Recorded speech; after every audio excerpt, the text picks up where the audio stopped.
ఇది హైదరాబాద్ బోరబండ డివిజన్లోని శ్రీ రామానంద తీర్థనగర్ బస్తీలోని కూరగాయల మార్కెట్. కాలనీలోనే మార్కెట్ యార్డ్ ఉంది. దీంతో కూరగాయల వ్యాపారులు, బస్తీవాసులు అనేక ఇబ్బందులు పడుతున్నారు. రద్దీ వేళల్లో స్థానికులు తమ రాకపోకలకు ఈ మార్కెట్ యార్డ్ అడ్డంకిగా మారుతోంది.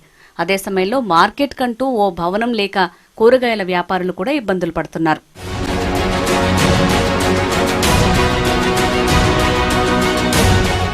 బస్తీవాసుల ఇబ్బందులు చూసిన నాటి ప్రజాప్రతినిధులు 2016లో 85 లక్షల రూపాయల వ్యయంతో ఆధునిక భవన నిర్మాణం చేపట్టేందుకు ప్లాన్ చేశారు. పాత మార్కెట్ను కూల్చివేశారు. అయితే కొందరు కోర్టుకు వెళ్లటంతో ఆ పనులు ఎక్కడికక్కడే నిలిచిపోయాయి.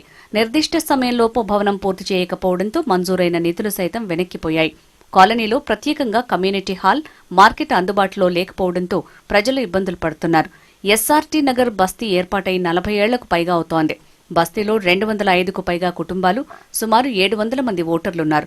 శుభకార్యాలు నిర్వహించుకోవటానికి కమ్యూనిటీ హాల్ లేకపోవడంతో పక్క బస్తీలోని కమ్యూనిటీ హాళ్లను ఆశ్రయించాల్సి వస్తోంది.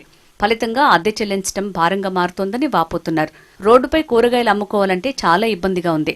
వర్షాకాలంలో తమ బాధలు వర్ణనాతీతం అంటున్నారు వ్యాపారులు. ఇప్పటికైనా అధికారులు స్పందించి భవనాన్ని నిర్మించాలని కోరుకుంటున్నారు.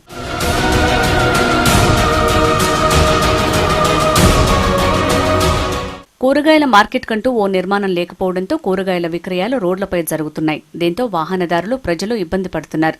అయితే 8 ఏళ్లైనా మార్కెట్ నిర్మాణ పనుల్లో ఎలాంటి పురోగతి లేదని వ్యాపారులు, బస్తీవాసులు వాపోతున్నారు. మేము 30 ఏళ్ల నుంచి ఇక్కడే ఉంటాం. ఫస్ట్ ఆ గల్లీలుండే, ఆ గల్లీకి ఇబ్బంది అవుతుంది అనేసి లోపలేసిరు మమ్మల్ని. లోపలేసి మళ్ళీ కట్టిస్తామనేసి బయటికేసిర్రు. 8 సంవత్సరాలు అవుతుంది. ఎవరు రాలే, ఎవరు పట్టించుకోలే. ఇంకేం చెప్తలేరు కూడా.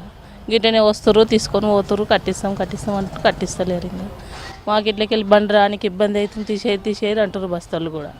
ఎక్కడ బతకాలి మేము పొయ్యి కూడా. ఇప్పుడు గవర్నమెంట్ వాళ్ళు కట్టిస్తాం అని చెప్పిర్రు, రాసి ఇచ్చిర్రు, పేపర్లు కూడా ఉన్నాయి మా దగ్గర అని ఇంకేం సమాధానం చెప్తలేరు. ఇంకా